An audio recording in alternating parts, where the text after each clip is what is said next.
You got to tune to Wopop on KEXP 90.3 FM and live on the web at kexp.org. I'm Darek Mazzone, your DJ and host. And it is my great pleasure to introduce to you Mako and Munjuru. Thank you for being here.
시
Beautiful, thank you.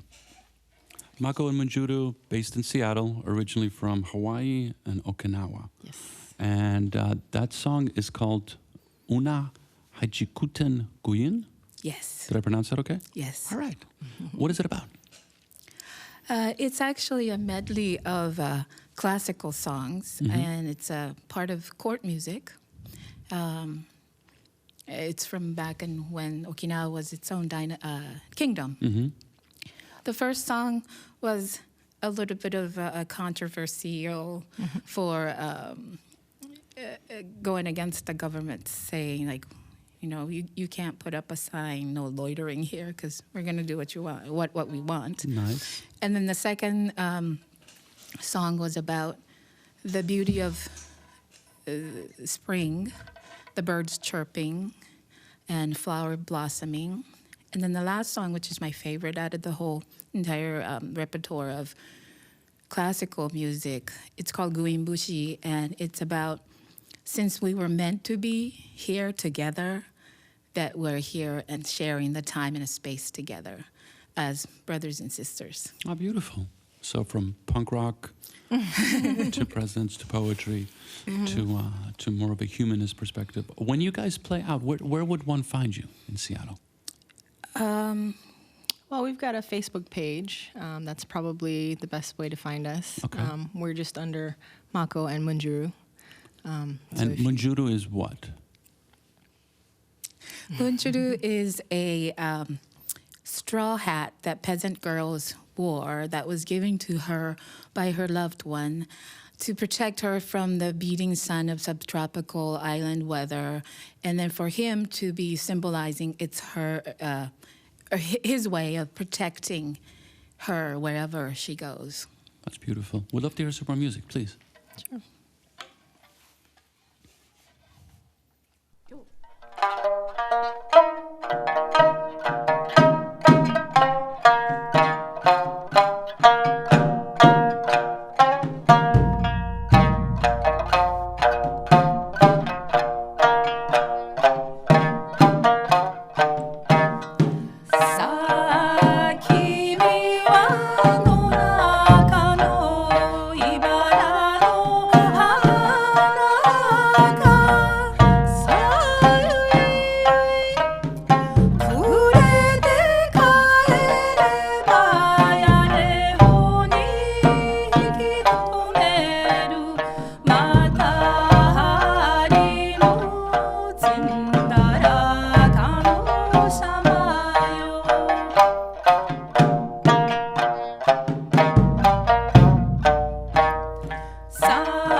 Mako and Yes. Munjuru on Wopop on KEXP.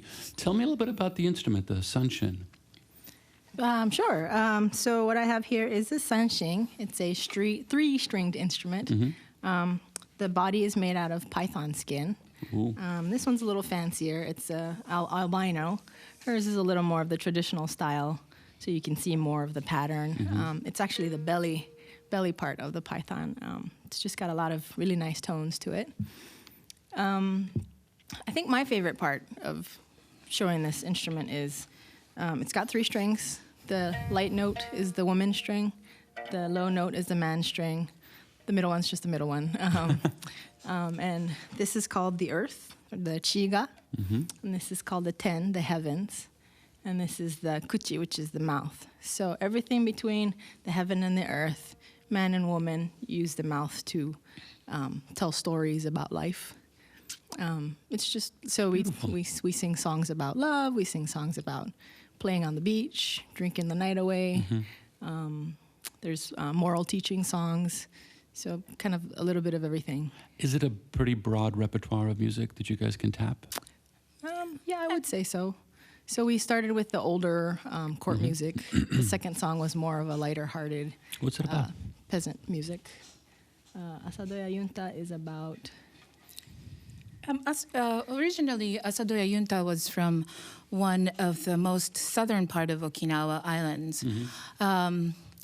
Originally, it was about this beautiful girl from a family of Asado.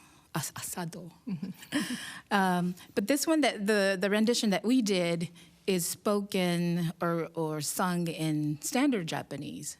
So what I am understanding is after post-war, a Japanese soldier really took into that song and translated, or not quite translation, but added his version. His rendition. Yeah, his rendition. But it's about Okinawa and, how beautiful it is. And then the last verse says, Okinawa is a very nice place, and all through the season, it's very warm, so please come. Okay. I call for tourism. Awesome. So I want to introduce everybody. First of all, Mako Willette on sanshin, Noriko Inafuku on taiko, and Aya Miyazaki on sanshin. Tell me about the taiko drum a little bit.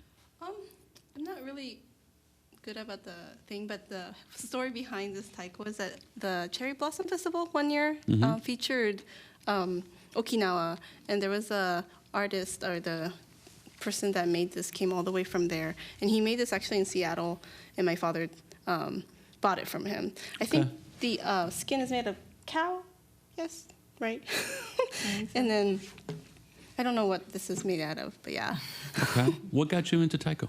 Actually, it's more like a family thing. Like, my parents were very like, don't forget where you came from kind. And so from like, I came here when I was 6, and so he actually, our whole family would like travel everywhere. It was in Tacoma before I met Mako, but there was a sanshin player and so teacher, and so we went there every like Saturday. It's like made at an Okinawan event, and so we did like sanshin, calligraphy. We also did karate too. Okay. And so that's how I got started. Like, it was just forced on me. Perfect. This is what you're gonna do. Right. No, just don't forget it. Don't forget your culture. That's beautiful. That's beautiful. Would love to hear some more music, please. Mako and Munjuru on Wopop at KEXP.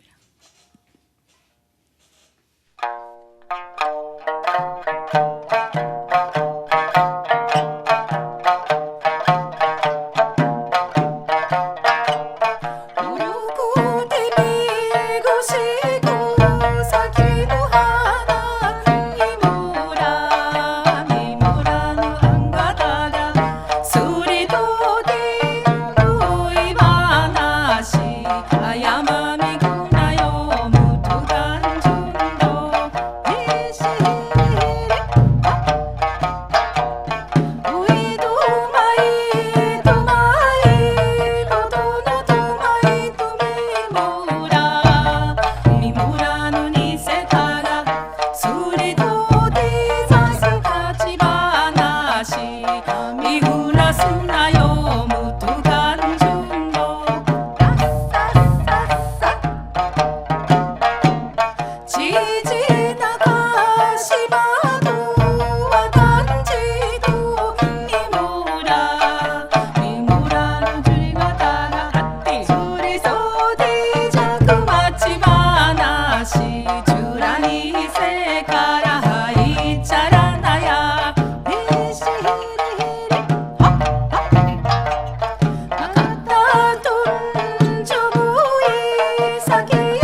Beautiful. Mako and Munjuru on Wopop on KEXP.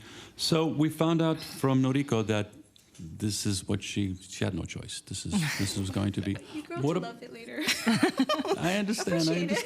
I have two daughters, and they're like, there are certain things they're like, you're gonna go this way for a little while. Right. Accepting in the future that they're gonna get all punk rock on me, as I expect. But what about Mako? Can you tell me what compelled you to do this? Yes. I started playing this when I was already in adulthood. Once I moved away from Hawaii, that I realized how much this traditional music was around me. It was always in the house. Somebody was playing a cassette tape or on the radio. And when I moved to Seattle, I just kind of missed it. Okay. And I never expected to be playing sanshin and musician, because while my mother and grandparents were listening to it, I thought, old stuff. It's like, no, yuck. But more and more I play and learn, I find myself, my sort of identity being Okinawan. Okay. So it manifested itself later. It wasn't, okay. What about you, Aya? Same kind of thing. My grandma, so her mother, was always listening to it in the background. She was the cool grandma that watched MTV with me. Cool. So that was good. But I came here for college. Came to Seattle for college. Moved away. It was a way to keep connected, I think. I actually picked it up for her birthday. It was a birthday celebration. I decided to do a couple songs for her because she loved it. So we started learning it together and kind of doing it since. And it's also a very cool-looking instrument. No, definitely. Yeah. And there's an Okinawan culture that music, singing and music is part of a daily life almost. Whether you play it really well or not so, it's almost everybody has sanshin in their household. So it's just another part of life. It's true. It's beautiful. I have heard lots of Okinawan music, and I've heard interesting fusions of that instrument, and it seems to be vibrant and growing. There's definitely court style, which is beautiful, but it seems there's like a lot of different experimentations that are going on. Yes. Which is intriguing. Yes. We'd love to hear some more music, please. Okay. Mako and Munjuru, Wopop KEXP.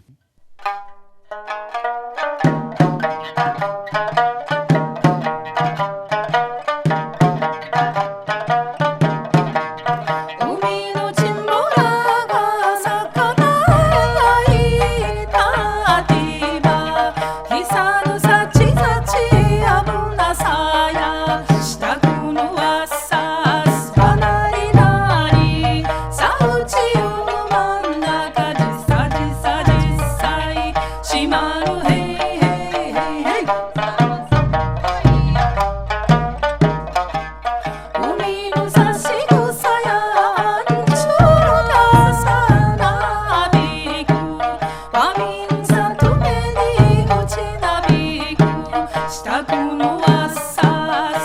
なりなりさあうちよの真ん中じさじさ実際しまるへいへいへいへいじじやインドマミ中島や豆腐まみ食いしは漢字福まみしたくのはさなりなりさうちよの真ん中じさじさ実際しまるへいへいへいへいじじやインドマミカディンちゃんなにせたカディアンチャシがあちやうびらんカギぬわさすてなぎなぎさうちよの真ん中じさじさ実際しまるへいへいへいへい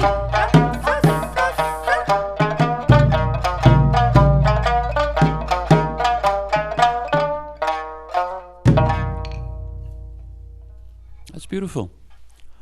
What's that song about? No, we probably did. It's called Uminu Chinbora, and it's about people having beach parties. Nice. So down by the water. I want to go to Okinawa now. Yes. Mako and Munjuru, thank you so much for being here. Thank you so Thank you for much sharing with inviting us. us. Please, thank you.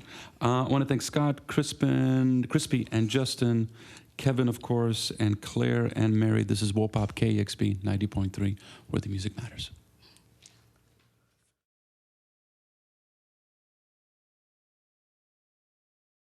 Discover new music at listener-powered KEXP.org.